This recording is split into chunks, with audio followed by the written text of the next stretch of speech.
recall that on Monday night we had a program in which we had the priests and pastors and imams from various religions doing prayers for Guyana, doing prayers in the new year and praying for the future of our country. Tonight, friends, we want to ask us all, as Guyanese people, as people who believe in a God, where are we heading? Where are we going as a nation? Is our society becoming more polarized? Are we better off today than we were 50 years ago? We all live in this country. Well, a lot of us do. We seem to not be able to get along. Yet we know inherently that we ought to, that it is a God-given right of everyone to coexist with everyone else. So is this thing called racism a paradigm from which we can emerge? Can we hope that we can rise above all else while we remain respectful of culture and race, which are important facets to our existence? But must we have a paradigm of hate? In Guyana and elsewhere, politicians, those who seem to be the most divisive creatures in this country, continue to operate above the radar in the views of many people and in a free vortex of racism. And just to be clear, many believe that the politicians seem to get away with everything.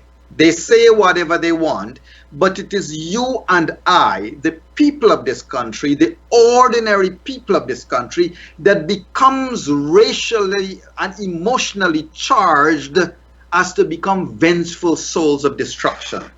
It is us, the people, we, that react to years of preaching and teaching when we, the people, get caught in a strife.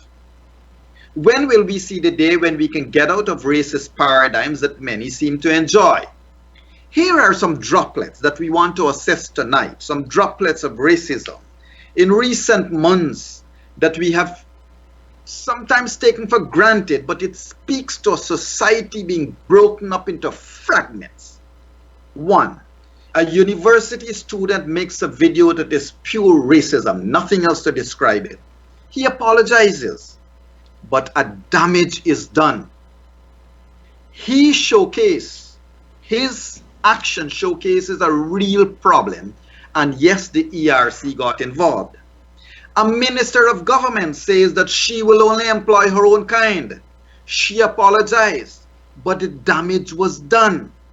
A former head of state called for kith and kin. Damage done.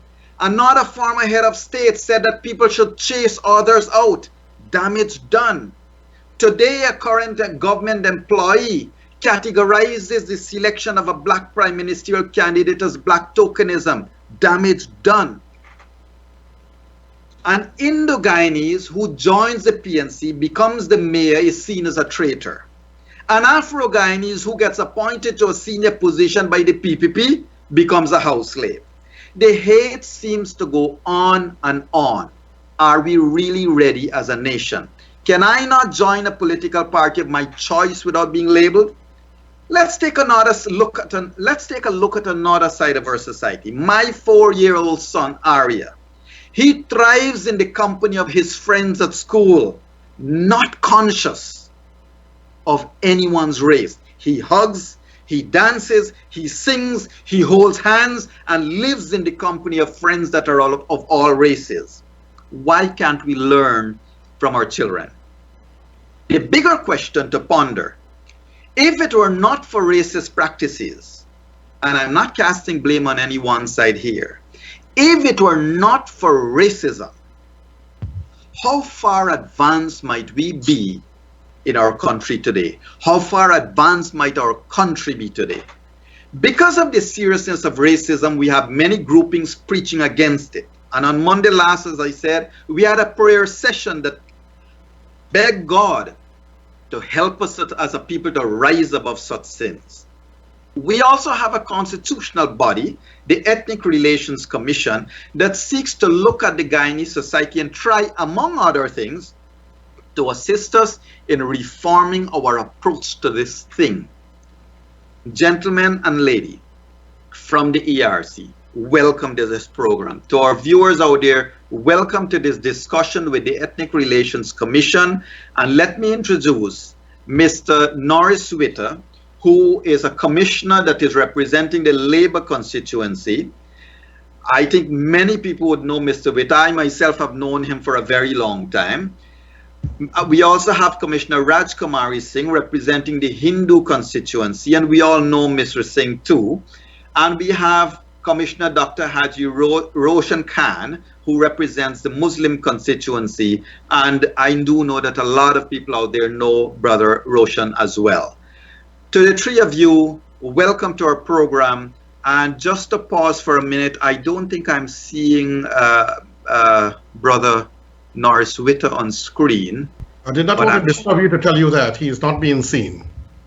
So Devin, can we please look at what's happening to Brother Norris? But in the meanwhile, we go with our program, and we welcome the viewers out there joining us tonight as we head into this discussion about how do we, first of all, and I'm going to throw this question to start with to our commissioners. But before I throw a question, let me be a good host and say, welcome to you, Brother Roshan. Welcome to you, Mr. Singh.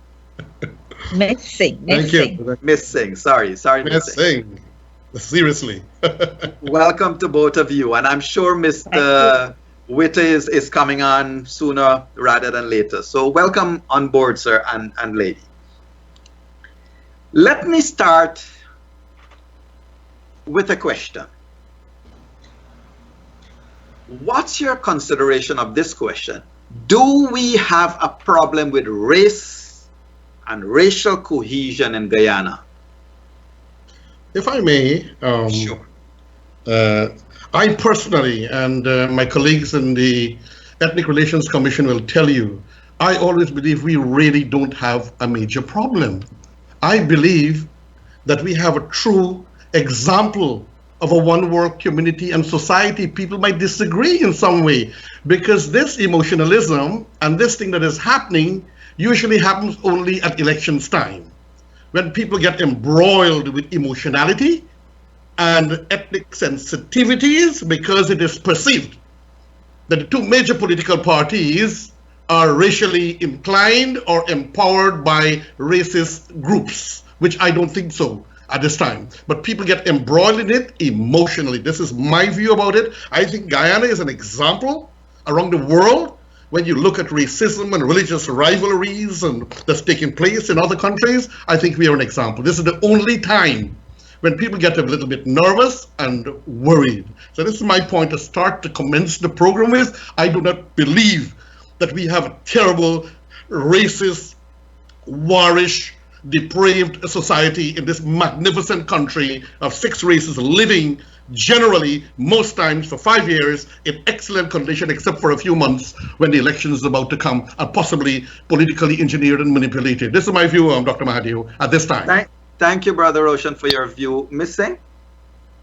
Yeah, I want to say that we have a problem. We do have a problem with racial discrimination. But at the end of, when it's 5 years and it's election time, this problem is highlighted, meaning that the problem is there all the time, but it is not surfacing. So it is best for us to see what caused the problem and why does it escalate at the 5-year period. Some people call it the silly season. Why does it escalate then? You alluded to a few instances by politicians. You alluded to the UG boy student. You allude to so many persons are trying to discriminate against another race and putting one race down. But generally, people live very well. And I can say that the major ethnic groups, Afro-Guyanese and Indo-Guyanese, live well, and they can't do without each other. Because if you ask any Indo-Guyanese, do you have any friend who is not? Yes, I do. I have a body pal. I have a sister. I've gotten help from this person. And you ask vice versa, you get the same answer. So we can't do without each other. Businesses, we support each other. Food, we eat each other's food. We enjoy dal and rice. We enjoy cook-up rice. We enjoy all the different kinds of food. And so, but the two major ethnic groups are the ones that we have to think about. But there must be some other reason, a deep-seated reason that would cause this problem to escalate at this point in time. And maybe we need to look at that. Okay. Thank you both. Thank you both for your comments on that. I think you're both inferring that there seems to be, we need to put our finger on the pulse. What is it that is causing this advent of racism at this, circular cyclical period, that election time or some national event or something, and we can put our minds way back to the 1950s. We can go even beyond that to see that this thing that is race was planted into our consciousness by masters who wanted to divide and rule, to ensure that we forever remain divided. And I think the question that we constantly have to remind ourselves of is, how far advanced would this country be if we had no concerns and no hate about race and all of this? But Brother Roshan, to your point, and to Ms. Singh, your point too, the whole advent of race and politics and all of that, you're saying that, look, this thing, welcome back, Brother Norris, this thing called racism is not necessarily part of this society. Are you both, as commissioners of the ERC, maybe not being aware of the realities, or is it that you think this is the reality? And Brother Norris, we missed you a little bit. My opening question was, do you think we have a problem with race and racial cohesion in Guyana? So I can probably ask you to comment on that. Okay. The very fact that we have an ethnic relations commission suggests that those who were instrumental in making this commission possible accepted the fact that there were racial, ethnic challenges. There's no question about that. Now, my view is that the question of racism is overplayed. I think what we have, and you made the point in your opening remarks, that racial intolerance, racial suspicion, racial insensitivity seems to be very prominent around the silly season, whenever regional and general elections beckon. I hold the view that we do not have racism as propagated by the colonial so-called masters, where one race was given supremacy over others. Now, we need to, for us to give context to our discussion, we need to cite some historical facts. Mm-hmm. Now, when did this racial prejudice, suspicion, and so on started to manifest itself in Guyana? It was after the collapse of the Fourth National Party. Mm-hmm. That is the original PDP in 1950. Correct. In 1903. Correct. With the suspension of the Wellington's Constitution. Mm-hmm. With the collapse of the original PDP, you had two strong leaders, unfortunately, coming from the two major ethnic groups, and I'm speaking about Dr. Chetty Jagan and Forbes Burnham, they split in 1953. And what is significant to note, that when that split occurred, many of the executives of Indian descent went with Burnham, and many of the executives of African descent went with Jagan, like C.D. King, Brindley Ben, and so on. Right? Mhm. However, at the lower level, the rank and file level, the majority, the predominantly African Guyanese went with Burnham. And likewise, predominantly Indo-Guyanese went with Jagan. So Brother Now, Norris, let me interject. So yes, there is a historical connotation that we need to be very aware of, and we did mention it in passing. I think you were off at the time, unfortunately. So, but the three of you have assented to one basic fact, that generally as a society, we don't have such a serious problem of race that seems to emerge around particular seasons. However, let me ask you, I just got an inbox question from somebody. Are we putting our proverbial head in the sand kind of thing? In other words, can something raise every 5 years if it was not simmering all the time? Is it that there is an inherent problem that we need to address that the 5-year cycle is exploiting? Yes, it is a problem, because one can argue and argue successfully that the question of racial suspicion, discrimination, and so on, right? It is always there. It is latent. But come the election cycle, there is where it manifests itself. And the reason why is this: because we must go to the causation of it. Now we must remember that, let's say currently, there are two major groups in society: the Indian Guyanese and the African Guyanese.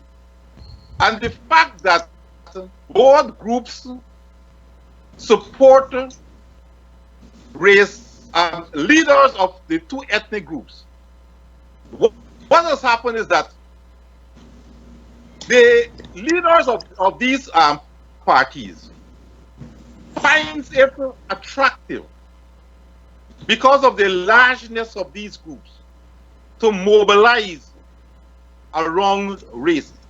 For instance, if one were to accept the current figures, census, that the Indian Guyanese is 39% and the African Guyanese is 30%.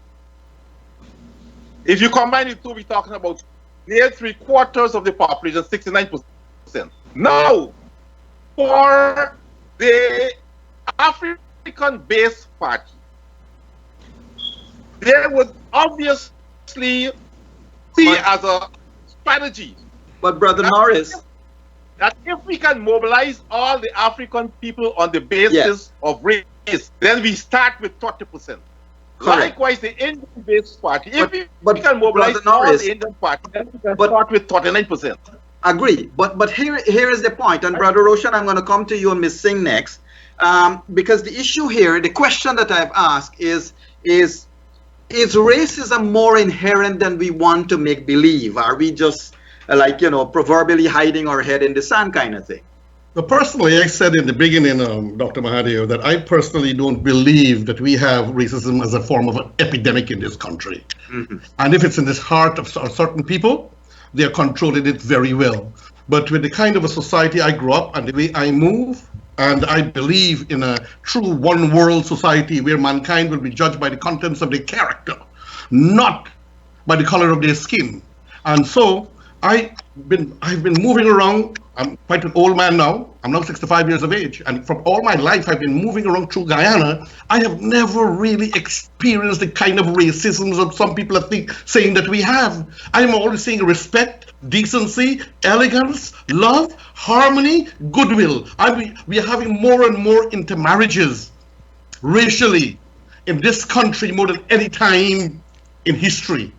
So I think we are overplaying this idea that we have a disease, an epidemic happening in this country, because it gets excited and exciting during this election period. And I think it's been overplayed, to my personal humble opinion, and too much of emphasis is being placed on that, and we need to nip it in its budding stage. Guyana, we must learn to believe and live as one human family under God, and we got to keep on sending this beautiful message of one human family under God. I know you have other people, so I'm going to close here. Correct. Miss Singh, your thoughts on this question? As I said earlier. Yes, go on. As I said earlier, there is a problem, but as it gets to the 5-year period, it gets worse. That's when it raises its ugly head more than ever. So if there was no problem, then how come at the end of 5 years, then everyone plays the race card? It means then that it is, and as I said earlier again, that we need to look back at history, and you alluded to our colonial masters and how it came on. But there is the race problem. And you said nicely, your little child at school doesn't know anything about that. So the children that are born, and depending on the home they come from, and depending on the school they go to, whatever is being taught, whatever they learn there, and what has been taught to them, that's what they will display. But our society, every now and again, we have persons hitting each other down, using derogatory terms to call another race. And it comes up on social media quite often. We can't hide from that. You go and you find whether these people who do it are persons who just want to make mischief.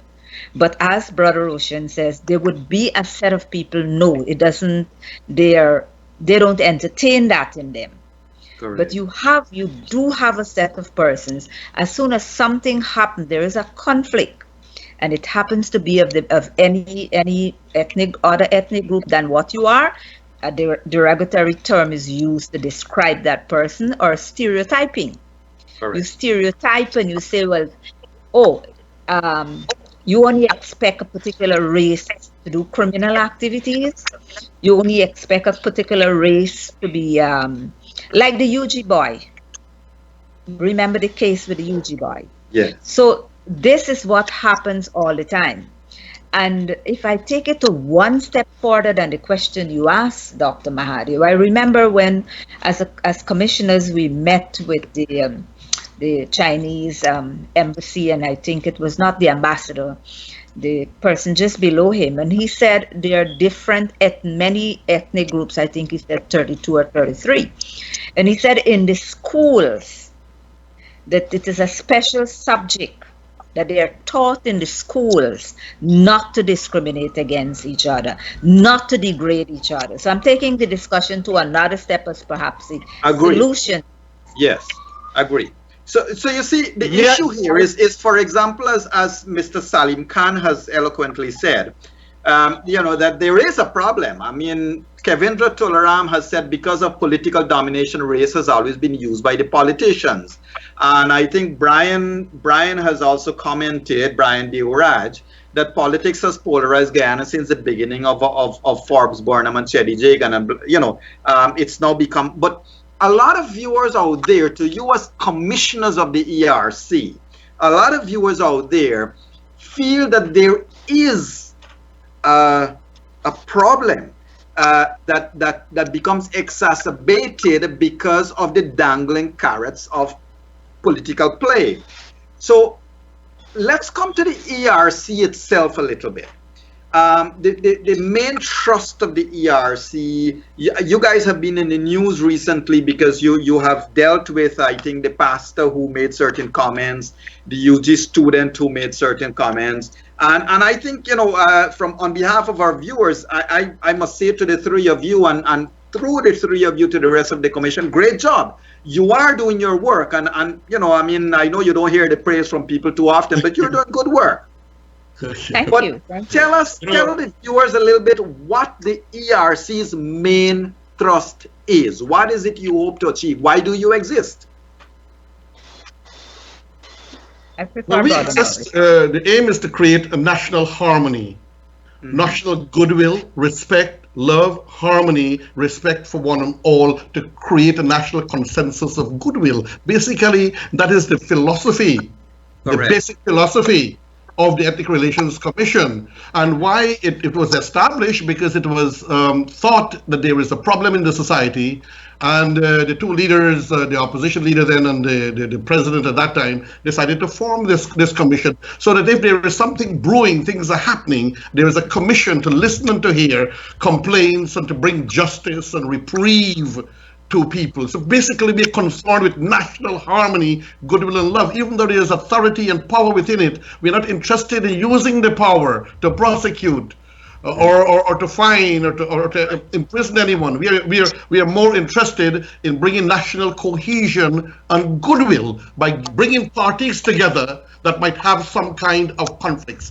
I will tell you something. We have a very powerful investigative unit, and so when investigating, most times people who bring racial complaints, we find it is not laudable. It is not really a racial situation. But also what we find, when we are about to investigate, they pull themselves off. They pull off the charges. They cancel the charges, and so, or the complaint, so to say. Because sometimes some of these things might be personally based. Right. My opinion. But Yeah, Brother Norris, let me ask you this question. Has any studies been initiated? Were there any studies initiated by the ERC that assesses racism or racial situation in Guyana and identifies any strategies for the future? There were a number of studies that were done, but most of these studies were done specific to certain complaints that were made. But coming back to what you said earlier, the question you had asked earlier, now, I think it was no other person than Nelson Mandela that said that no one is born a racist. Right? It is a learned behavior. And you are so correct. Race has been manipulated by the politicians or persons seeking power for their own ends. From time immemorial. How do we address the issue? Now, within the ERC, there are 4 units. One is the Public Education and Awareness Unit, because we recognize that if one is to minimize or eliminate a scourge, then education is critical, right? You will have to get one to unlearn what was wrongly taught. So the ERC is actively engaged in education. Right. We are engaged in education. We are engaged. We have a research unit.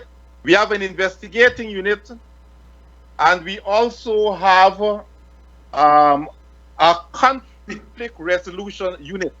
As Dr. Roshan told you, that while our mandate is to promote harmony and good relations between and among the races and ethnic groups, and to support our work, we are guided by the Representation of the People's Act, the Racial Hostility Act, among other things.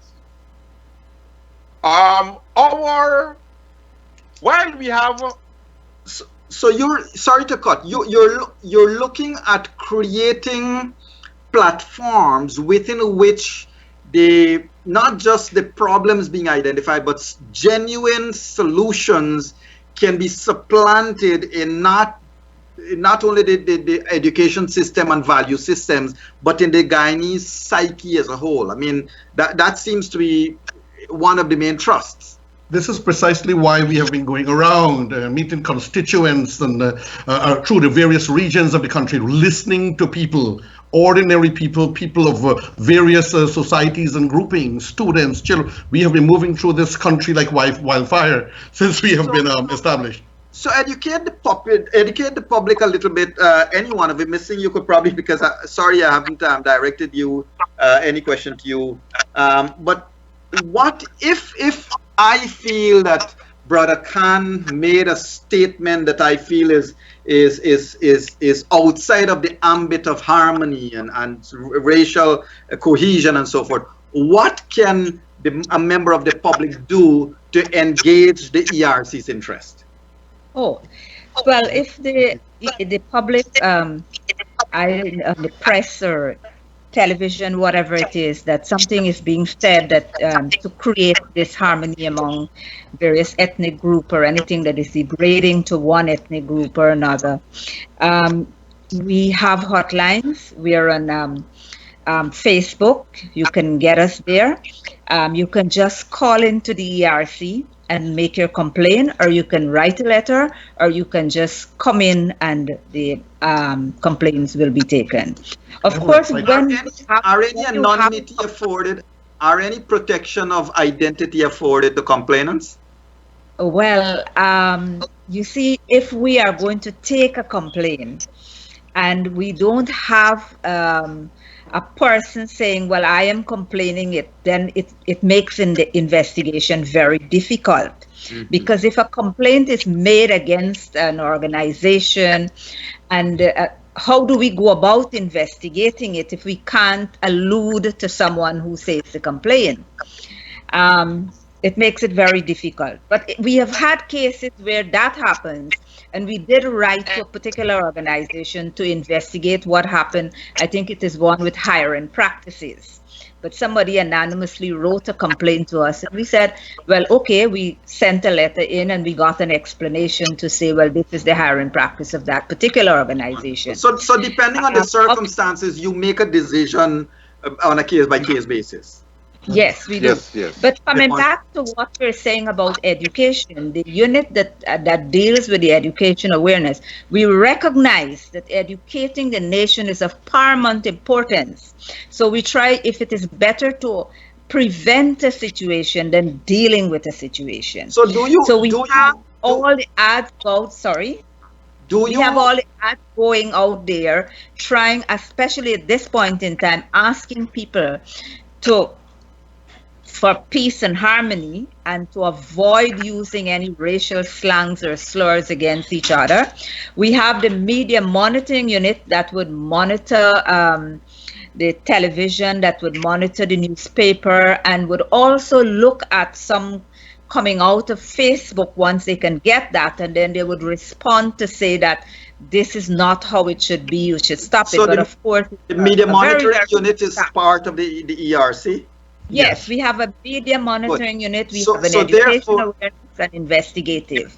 So therefore, that answers a question that somebody inboxed me. To repeat what Miss Singh said, yes, when statements are made in public place, there are mechanisms like the media monitoring unit and so forth where it's brought to the attention of the ERC. So here, I mean, as you know, you would expect some of these questions tonight. I got another question here coming into me. And again, some of these questions are not being posted online because, people, I think they want to not show their names. I don't know why. Dr. Mahadeo, even the meetings are monitored. Political meetings, not only electronic, radio and television, but we have monitors that goes out and monitor elections around the country. Elections and also meetings, political meetings. what actions would the ERC be prepared to take against the head of state being the head of a list or being on the list of the PNC, or the head of the PV's list if they make racial or racially inclined statements? What action will the ERC take? I'll give the other commissioner a chance to answer, but as you know, the ERC is a commission. It does not fall under the authority of any political personality appointed a minister or the president, except we answer to Parliament. And so we could do something. We could write them, we could ask to see them, and we could conduct an inquiry regardless of the appointment or position that they might have in the country. The ERC is an independent body and is not controlled or managed by any ministry in this country. So that might give you some answer. And Brother Norris, let me direct this one to you. So Ms. Singh has alluded to the fact that, and I think Brother Roshan mentioned it earlier, that there are measures, you are constitutionally empowered to take measures against people who might be in breach of whatever is deemed to be right in society. Kevin Tularam has asked, if someone is found to be in breach of ERC regulation, is it that you only stop an apology, or is there more that you can do if there is a serious breach? Okay. No, we do not stop an apology, but I will let Brother Norris say. Yeah, Norris, Brother Norris, you go ahead. Yes. Yes. I was about to tell you during my last intervention that the commission has the power to prosecute. However, given the nature of the commission, we feel that prosecution should only be applied as a last resort, given the gravity of the situation. Now, under the Representation of the People's Act, a very serious violation of that act can lead to, for instance, as you, the example you give, if a leader for a party or a high-ranking member of the party does something terribly bad in terms of exciting violence, the act provides for the ERC in collaboration with GCOM to remove that party from the ballot. It is as serious as that. The act also provides, given the gravamen of the offense committed, for persons to be fined and jailed, right? But whatever action is pursued by the ARC will have to take into consideration our role as a vehicle for the promotion of harmony and good relations. So we look at all complaints holistically and make a determination as to whether, well, given the gravity of the matter, whether we should pursue prosecution or whether a lesser penalty should be exacted.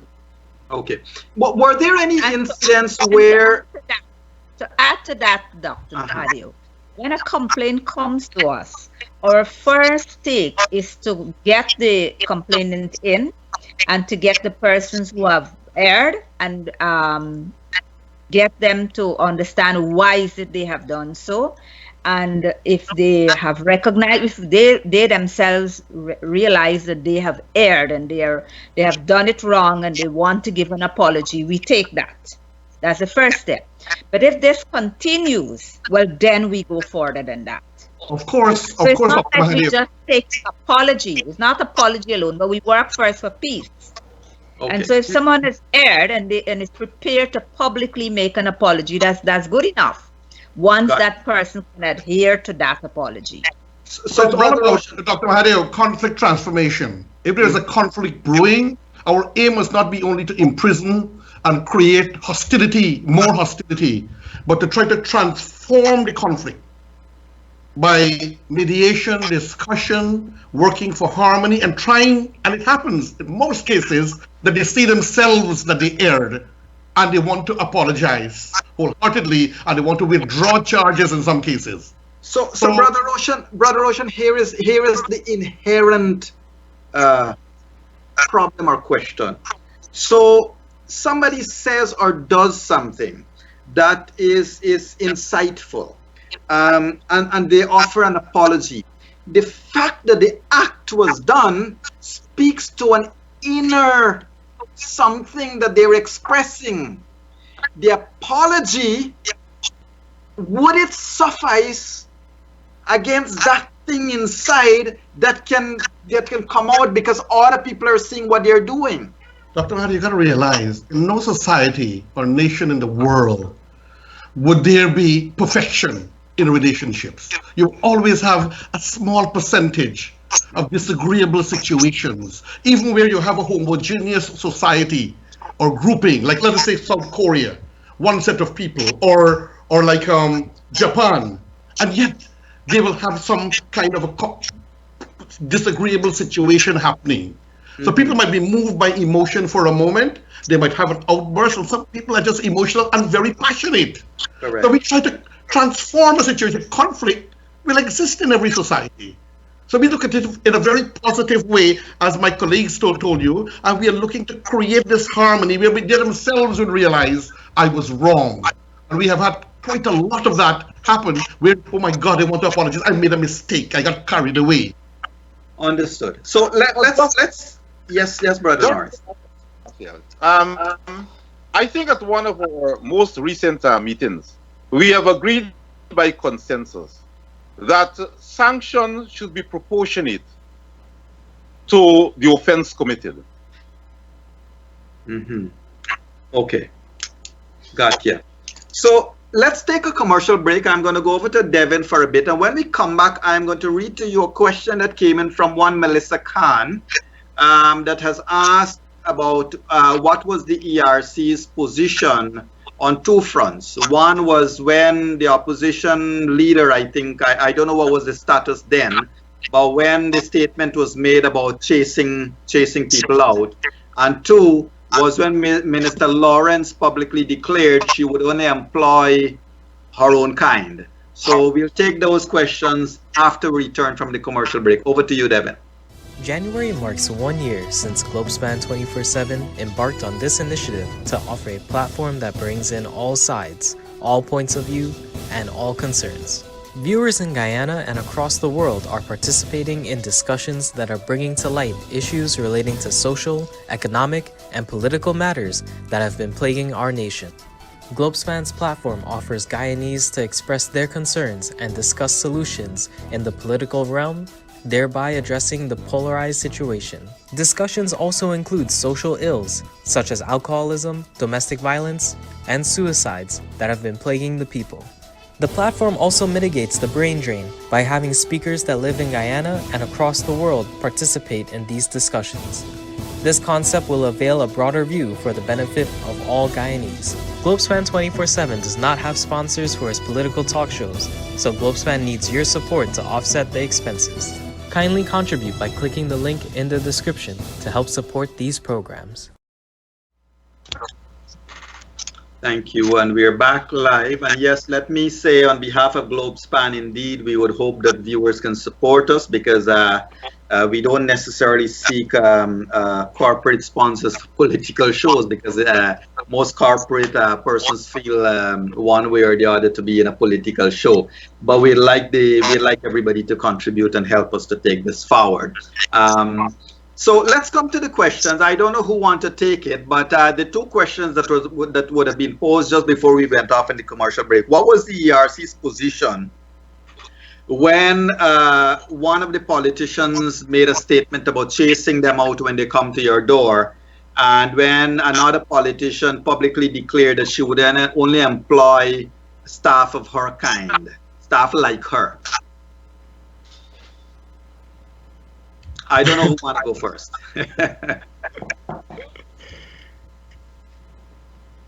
Personally, I believe that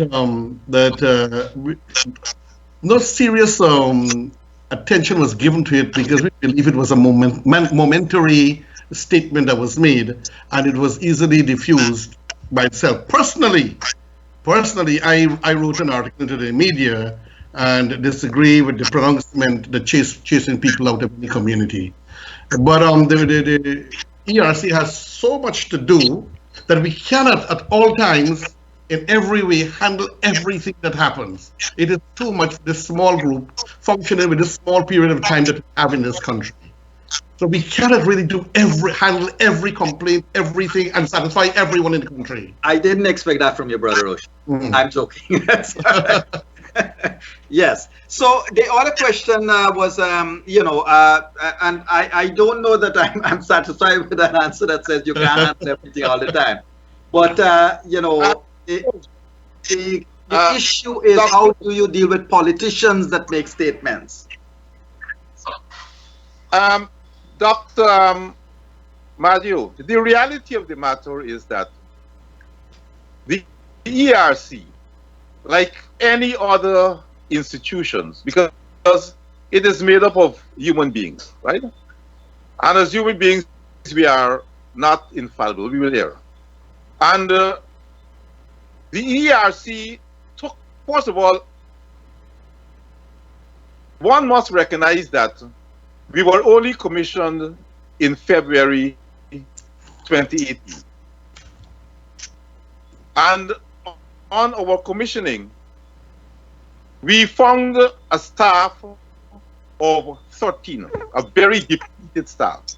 It took us some time to bring the numbers up to the complement that is required. We are still on the learning curve. To say that we have not made mistakes will be dishonest of us, right? We took some things for granted, right? And those things have come back to haunt us. It was no other person than the president himself. When he appointed us, who told us that, look, fellas, you are going into what do you call it? A thankless job. That's right. We have heard the criticisms. Yes, and we appreciate the criticisms because we believe that the criticisms can only make us better. Mm-hmm. Unfortunately for us, it is not that we have not done anything, but we have not been saying enough in terms of what we have been doing. And we are taking licks for that, and justifiably so.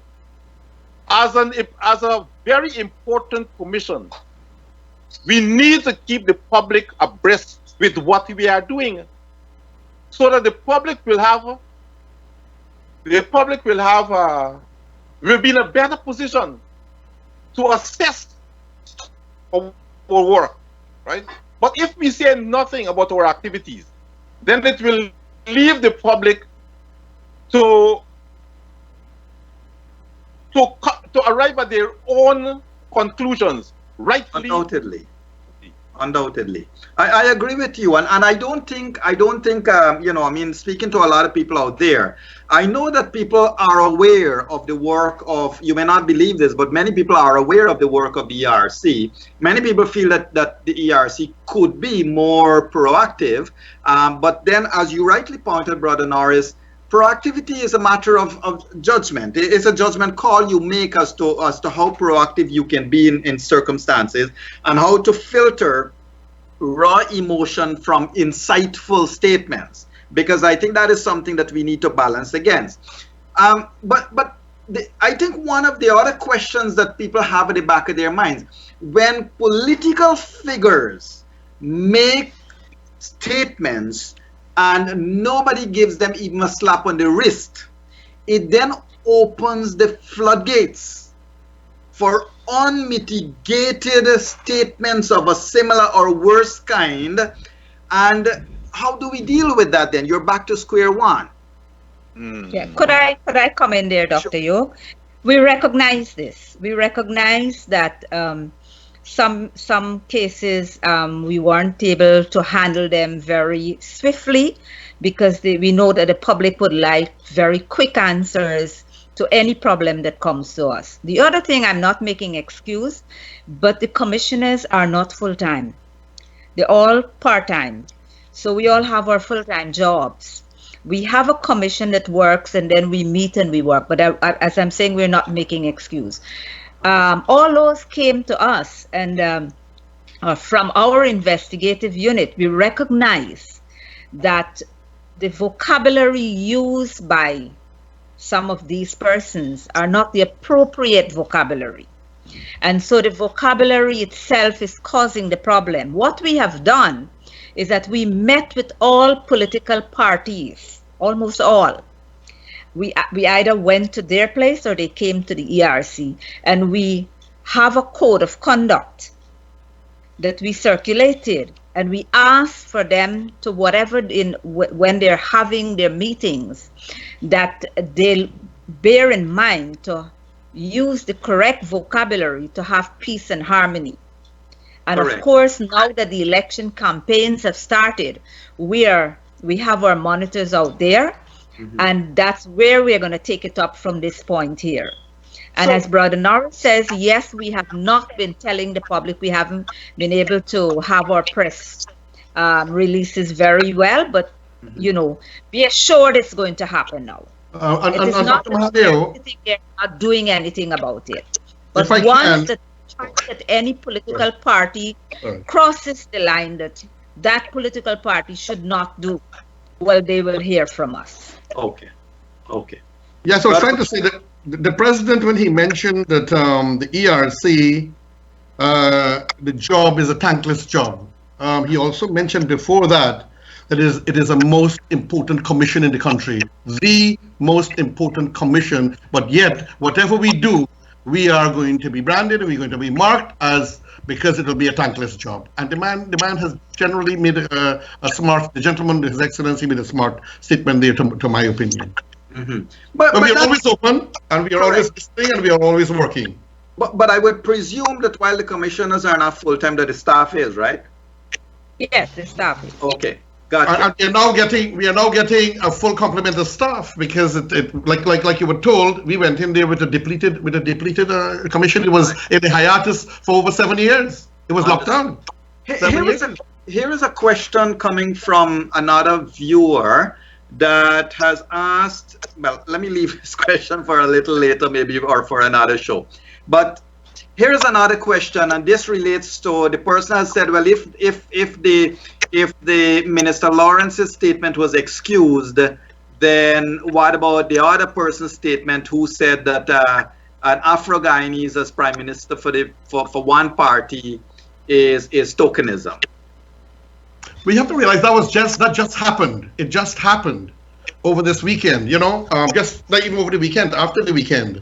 It just happened. So you have to give it some time for us to meet and to deal with this. We just can't press the button and give an answer immediately. So, of course, for the investigation, we have to invite the person in or go visit them and conduct an inquiry and then make the appropriate statement or a press release or something has to go out at the earliest opportunity. All right. And Radha Motilal has asked, I quote, I want to know if they, along with GCOM, will get the political parties to sign an agreement to accept the results of the elections as was done before. Well, I think this is something that has to be addressed at the moment. But a lot of things are happening. We have meetings coming up shortly. Statutory meeting, we have emergency meetings, we have PR meetings, media meetings.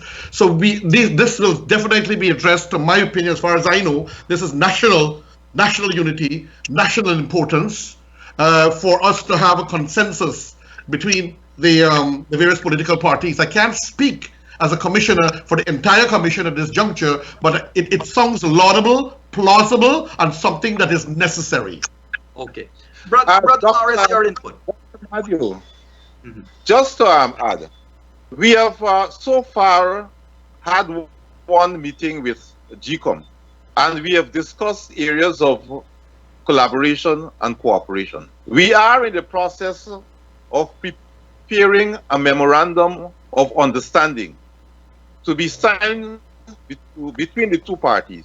And I have no doubt that within the shortest possible time, we should be going in the direction that you have just suggested.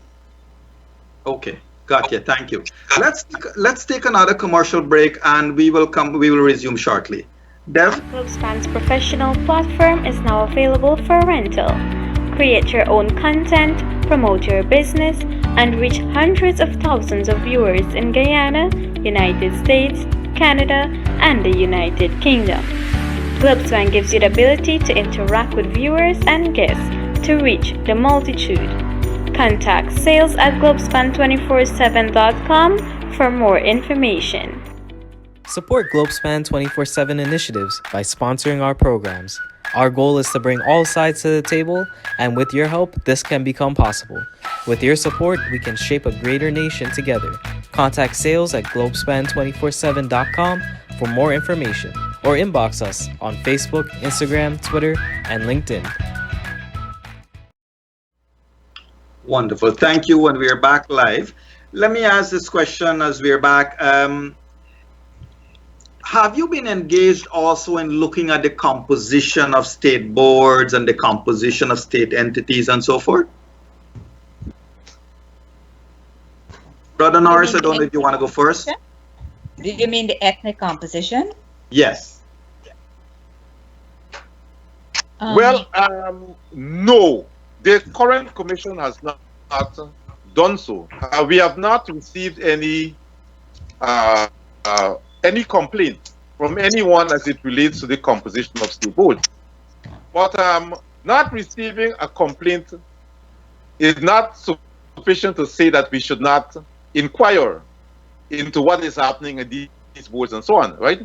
And that is where the question of being proactive comes in. But we have not, but what I know is that there are reports based on researches that were done before our appointment as it relates to composition of ethnic composition of boards, state boards, etc. Gotcha. Thank you. So here is the next a very vague question. This is from me to the three of you. I would want your input on this. And Brother Roshan, I'll ask you to go first. And take off your preaching cap. Okay, I take off my shawl then. You want me to take off the shawl? But never. But from today to March 2nd, 2020, one of the most important periods in Guyana's history is from today to March 2nd. Absolutely, concur. How do the three of you, starting with Brother Roshan, going to Miss Singh, and then Brother Norris, how do we proceed? What are some of the things Guyanese must look out, be vigilant for? What should they avoid? How can the ERC insert itself in the process from here to there? And what are the other hallmarks of good civil society behavior we must be adhering to? Well, as I see it, we have to let the people know by releases and getting messages out there, as we are doing, the radio, the television, informing them about the Ethnic Relations Commission and the importance of working together and so forth, where we are giving guidance and warnings and so on about good behavior and respect for all. Basically, we gotta let people know also that we have authority where people could be prosecuted for misbehaving, for causing disharmony in general, in any fair way possible, and that we need to work in cohesion and respect for one and all, and respect all the political parties. I'm telling everyone, and I think this is basically the same philosophy of all the commissioners, let us turn this entire election in a kind of a joyful event, not something of emotion and pain and terror, but whereby people will be allowed to state their case, to come to societies and communities and speak their messages and be questioned and have fun with it, instead of creating terror, pain, confusion, and so forth, which could be exacerbated and could turn very terrible because one set of people could want to tit for tat. Okay, these guys attacked us from this grouping or this ethnic group, therefore we want some tit for tat. We don't want things like that. So we have to call the people to work together, respect harmony, and let us listen to the people as they bring their various messages out there in peace, goodwill. And I think next week I'm hopefully very soon I'm hopefully gonna have some of the political parties on this show. And one of the things I've been asking people are their thoughts about constitutional reform and so forth, things like that. But one of the things, Brother Roshan, that I think I'm not gonna ask any of you to answer, but one consideration I certainly have in my mind. Maybe we should venture beyond and break down some walls and say that, the composition of the list should also be ethnically balanced, Only then we can start to see a leveling of racial concerns and stuff like that. But Ms. Singh, before I come to you on that same question, let me acknowledge Brother Jinnah Rahman. He has made a very, very good comment here, among his other many comments, that the ERC needs to feed into existing communities. The policing groups feed into the work of the ERC and so forth. And I think that starts with something. And Brother Norris, you did say that, it's been a truncated period, a short period since you've been empowered to do what you're doing. But the truth is that the ERC will be so much more successful when we have mini groups and mini, bodies out there in the various communities that can be empowered to do certain things too. But here on to March 2nd, Ms. Singh. Yeah, certainly I agree with the brother. The ERC alone cannot do it. Everyone has to be on board. And whenever we have the meetings out, we would say this, that every one of you here is empowered as an ambassador of peace, and you have to spread the word around. It's everybody's business to be watchful what is happening. It is everybody's business to try to have peace in the society. It comes from the home, it comes from all the way around. So if it's the 10 commissioners and the staff at ERC, no, it cannot work. It's much, much more than that. So everyone has to come aboard, as Brother Roshan said. We went around and we met different stakeholders. And we went to all the RDCs, we didn't get to some of the NDCs, and we asked everyone to come on board with us. We asked the politicians, we wrote to the parliamentarians, we asked that they come on board with us and join with us to enhance peace and harmony in the country. And if that does not happen, then definitely we're going to be in trouble. The persons who host television shows, the persons who write for the newspapers, the persons who write on Facebook, those who are making their comments, they are asked to look back. If there are any comments that you think that can cause any kind of racial disharmony, that can cause hate, please desist from doing it, because so much of trouble it can do. One bad word can cause so much of hate. One way, if I turn to another ethnic group and address them in some derogatory term, that can turn out into a big fight. And we don't want that. Correct. We don't want that in this beautiful land of Guyana. Correct. Thank you. And let me also, as I come to you, Brother Norris, and the same question in terms of, and also you have a distinct, Brother Norris, you have a distinct reach. Your background, I think all your life you have been trade union. Your background is in mass movement. You have been dealing with people more at the grassroots than many people could even imagine. So in terms of reaching across the divide and from here on to March 2nd, what's your cry to the Guyanese people? What's your call to them? How do we proceed? And especially, what's your call to the politicians themselves? I would like each and every Guyanese to take account of the fact that each of us is responsible for our relationship with others. Respect cannot be bought, it has to be earned. If you show respect to others, they will respect you in turn. We need to take account of the fact that the life of each and every one of us, irrespective as to our physical differences, our nationality, wherever we would have come from, our station in life, we are all of equal value as human beings.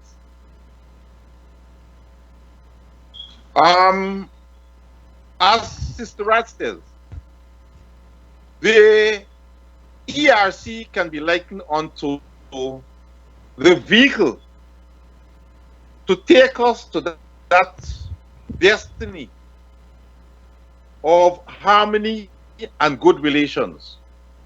But the vehicle will not get there without gas. You, the citizens of Guyana, you are the gas to take us to that destination. And that destination, once we get there, will provide succor to all of us. Because I tell you, all the political parties, the civil society organizations, trade unions, private sector, you name them, they have all agreed, as is so eloquently stated in the overview of the National Development Strategy, that Guyana's development has been impeded over the years because of ethnic, racial strife and fierce political competition. Fierce and in some cases unfair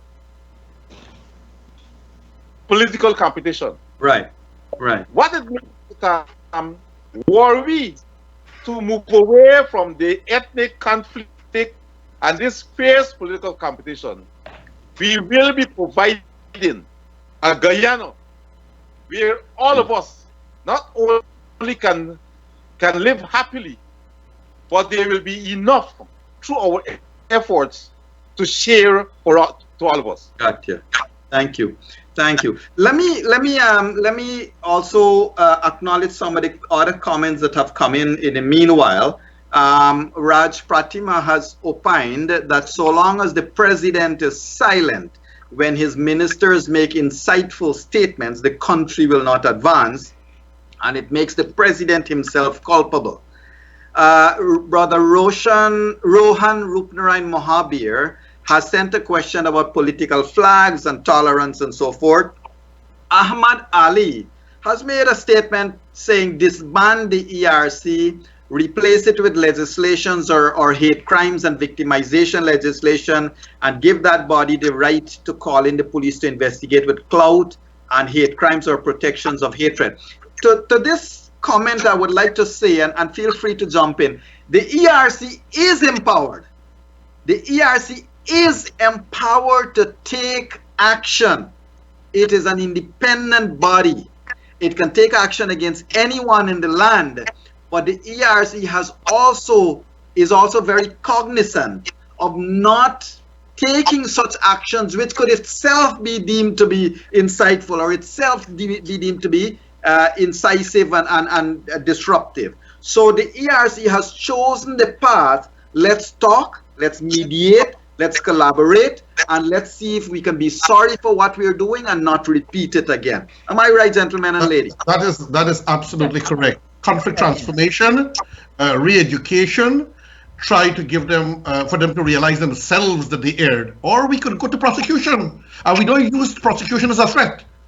We use the human conscience, that their own conscience will speak to them, and most of them, all of them, 99.9% of them will apologize and really feel bad and embarrassed about it.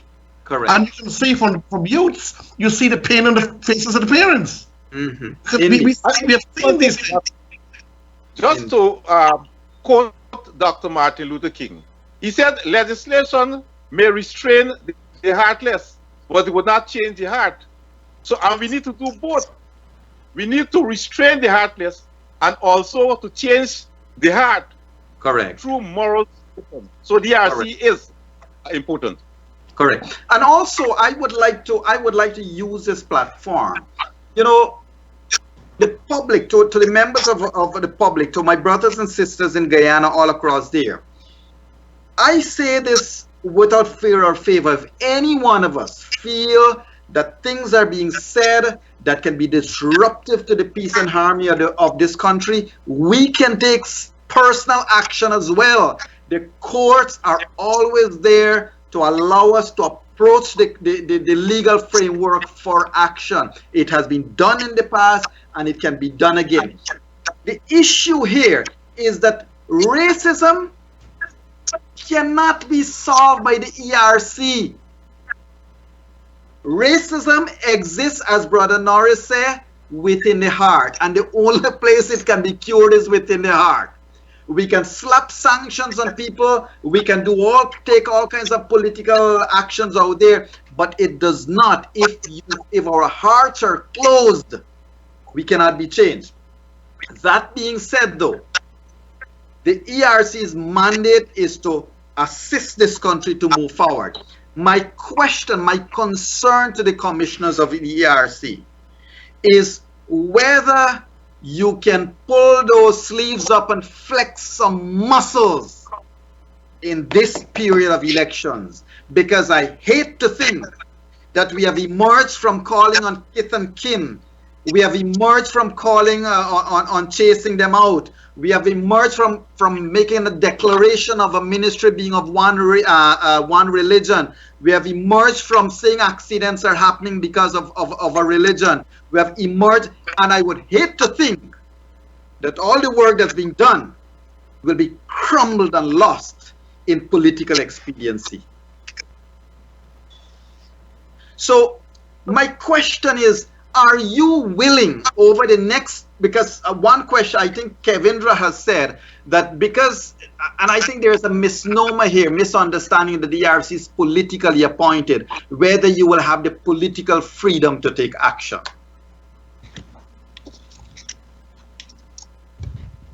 Well, like I said earlier, we are not politically controlled. We report to Parliament, to the Speaker of the House, so we answer to no politician. We don't send a report or we don't call for their counsel. We can call to talk to them or invite them in on infractions, but we don't take their counsel or their guidance at all. And this is one of the power of the Ethnic Relations Commission. So we can take action against them. Many cases, sometimes when they commit these infractions, they quickly correct themselves. They apologize and they said it was misunderstood and so forth, quickly. But that's political speak, right? Political speak is always your take note of that is right. That is correct. We have to accept that the politicians do these things. Dr. Yoga. Yes. The ERC is political, but one needs to go back to the genesis of the ERC. The ERC has its genesis is an accord between the People Progressive Party and the People's National Congress. Gotcha. And you know what needs to be mentioned too? That under the former government of the PPPC, the ERC was seen as important as the current government sees it to be. That is, all the successive governments have seen this commission of being prime importance to not just the Guyanese populace, but Guyana as a whole, to our evolution as a society. So yes, to Ahmad Ali, the commission is independent. The way that they get commissioners selected is through an independent process. It's not where a politician say, I want Brother Roshan Khan. It is done through asking civil society to nominate persons that they feel could represent various sectors of society. They have persons representing them from the Islamic community, from the Hindu community, from the labor community, as we are seeing here tonight, from many other facets of the community. Youth, women, child. Good. So, but the overarching question to the three of you remains: do you have the muscles to manage the next 55 days?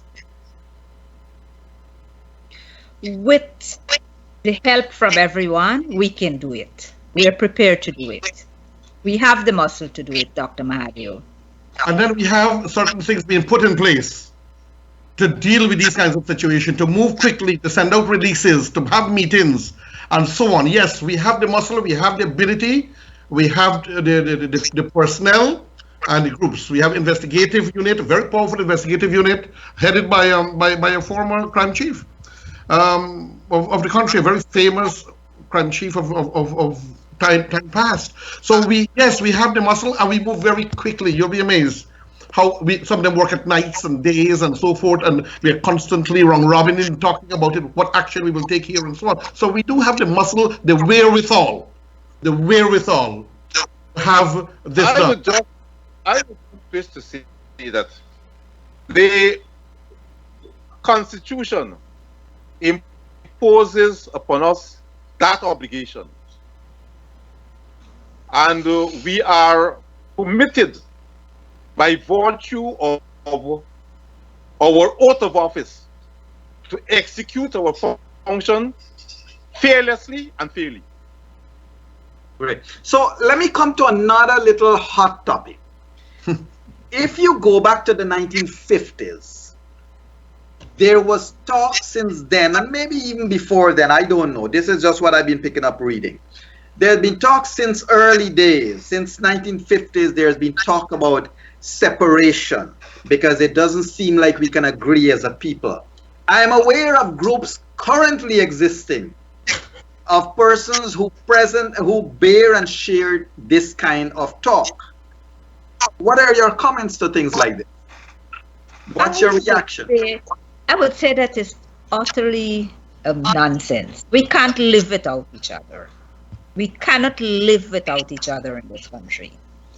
And if we're to go into another country, for example, you have in a university in England, and you have 2 students there who are from Guyana, or you go to Australia, or you go to India and you have 2 Guyanese, of 2 different ethnic groups, you will be amazed. No, you will not be amazed, because I'm sure you're exposed. Persons will be amazed at how well they're brotherly and sisterly when they're out of here. And there are persons who live very well here, as Brother Roshan say.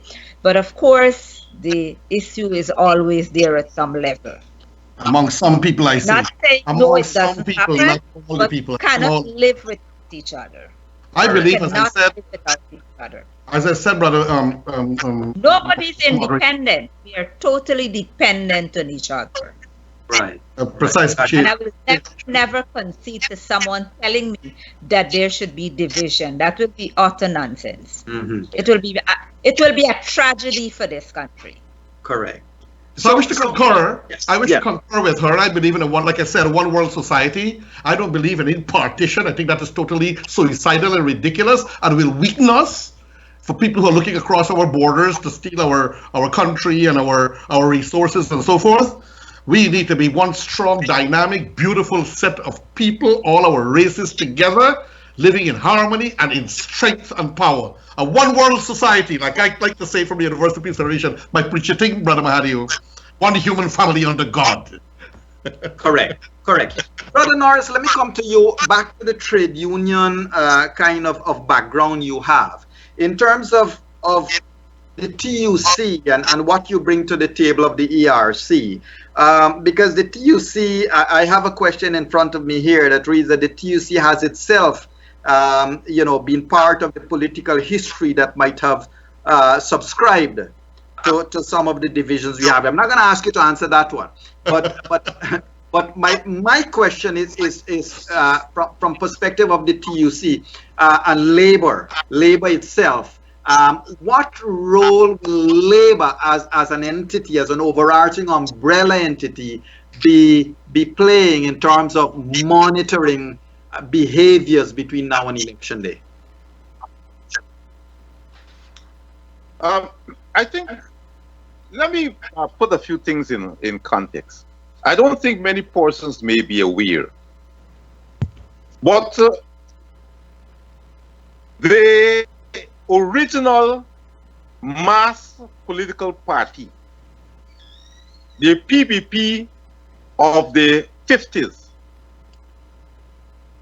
the hierarchy of that party, and even the organization that preceded it, the PAC, the hierarchy for trade unionists, Cherry Jagan, Bonham, Hubbard, and Chase. Of course. Right?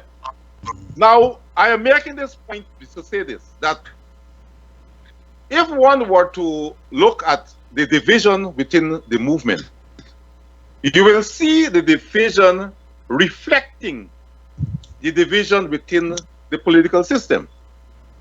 But we need to take note of this fact, that the only true mass organization in Guyana is the labor movement.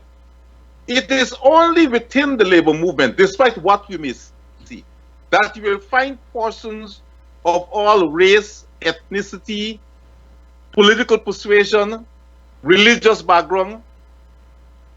The trade union movement, the labor movement, in essence, is a unifier of the working class. Political parties divide society. Party, part of society, right? And I have always seen the role of labor. Unfortunately, it is divided. And because of that division, it cannot effectively play its role as this great unifier of the working class. We need to work on that, right? Because the labor movement, as I see it, is best positioned to once again unify the working people, whether management, non-management, self-employed, right? We are all workers, unifying this country once again. But we have to, as you rightly said, we have to face the reality. We need to put our house in order. Gotcha.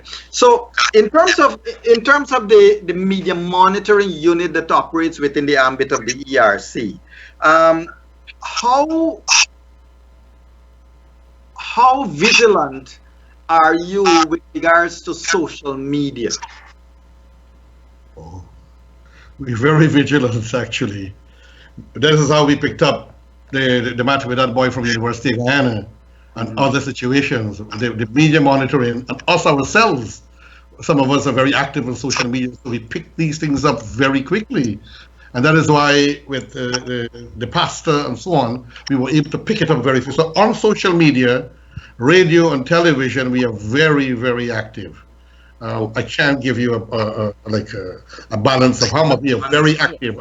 They are functioning, and we are working with it.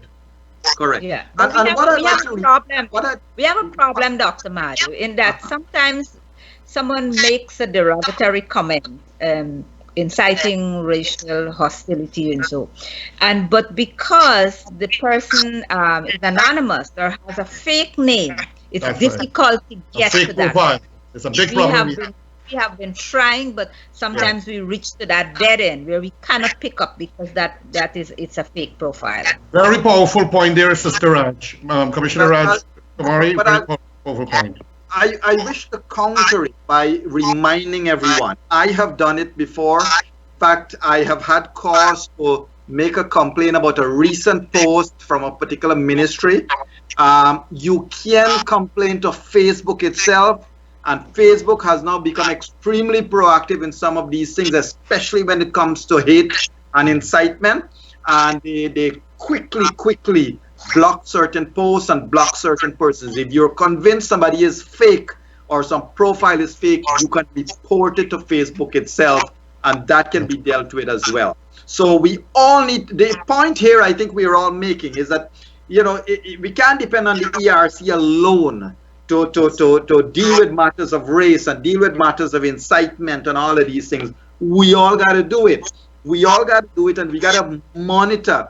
I would like to go so far. I don't know if the ERC is going to support me.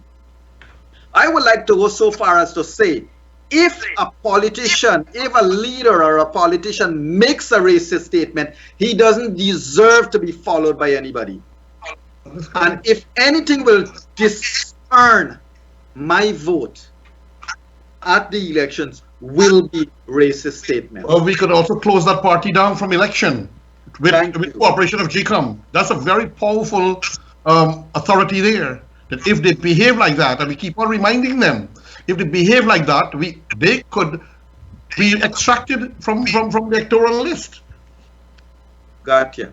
So thank you very much. I mean, we're coming down to program time. Let me thank the three of you for being here tonight, and I would like to ask you for your closing comments. I'm going to go in reverse order and start with Brother Roshan, and go then with Ms. Singh, and then with Brother Norris. Brother Roshan, final comments? Well, you know me, I'm a preacher man, right? So I'm going to give you a Quranic quote. Oh, people of the world, let us come to an equitable proposition as between you and us, that we comprise one humanity and worship one God Almighty. So this is basically a call to the Guyanese nation. We are one human family under God. Thank you. Thank you. Thank you very much, Brother Roshan. Ms. Singh. Well, I'm going to take off from where Brother Roshan says. If each one of us is vigilant of our own thoughts and the way we perceive others, and we see that we are brothers and sisters of a human family, we definitely would not want to harm each other. And my appeal to all my brothers and sisters out there is that if at any point in time anyone tries to incite any kind of racial disharmony, if there is a way that you can stop them, do it, but do not be a part of it. And if you see it, because I think Facebook is the one that is more predominant more than anything else, and if there is any way you can stop that by reporting to Facebook, that would be a wonderful thing. As I said earlier, and as Dr. Yoke said, the ERC alone cannot do it. We need everybody on board to help us with the race problem. Thank you. Thank you. Thank you. Brother Norris? I strongly believe that generally Guyanese of all race and ethnicity desire to live in peace. And for those who have been misguiding our peace-loving Guyanese, I would wish to say to them, do some self-introspection and recognize that we are all decent human beings who desire to live peacefully and in harmony. Thank you. Thank you, Brother Norris. Let me say to our viewers out there, I've noticed quite a few questions coming in too. Let me just say that the ERC has a website. It has its information, it has a Facebook page, it has its information and its contact information and the commissioner's information all out there. You can get access to it. They also have an office that you can visit. Ms. Singh or any one of you can tell us the exact location of the office and stuff like that? It is Peter Rose and Naira Street. I think it's 231. I'm not quite sure if it's 231, but Peter Rose and Naira Street. Peter Rose and Naira, Queenstown, that's it. Thank you. Queenstown. So please feel free to visit. Sorry, Brother Norris, you were saying? Peter Rose and Naira Street. Thank you. So, to all of our viewers out there, whatever complaints you might have about an individual, be it a politician, religious person, ordinary person, as long as a speech borders on hate, as long as a speech comment borders on discrimination and being insightful and so forth, please do not sit with it. We need to curb this. Let me say, as we bring the program to a close, let me say thanks to Globespan for accommodating this program, to Nohar Singh, whose passion lies with having open discourses, to our technical persons, Devin Bissoon, who's working hard behind the scenes, Kumar, and others who are working to make things possible. Thank you all for being there. In closing, let me repeat. These elections coming up are not to put persons in power. These elections are to empower the Guyanese people. I love it. Vote, but don't hate. Attend your rallies and know that your sons and daughters or grandsons and granddaughters are going to grow up next to the people who you presume to hate. Love everyone. My brothers and sisters, this country was inhabited by us all. Our parents were slaves, indentured servants. They were raped, they were beaten, they were tortured. But because of their sacrifices, we are here. This country belongs to each and every one of us. Let us make this country proud. Let us cast race away. Vote, but don't hate. Thank you all very much for being there tonight with us, viewers. To our brothers and sister on screen tonight, Brother Roshan, Brother Norris, and Sister Rajkumarie. Thank you all for being here.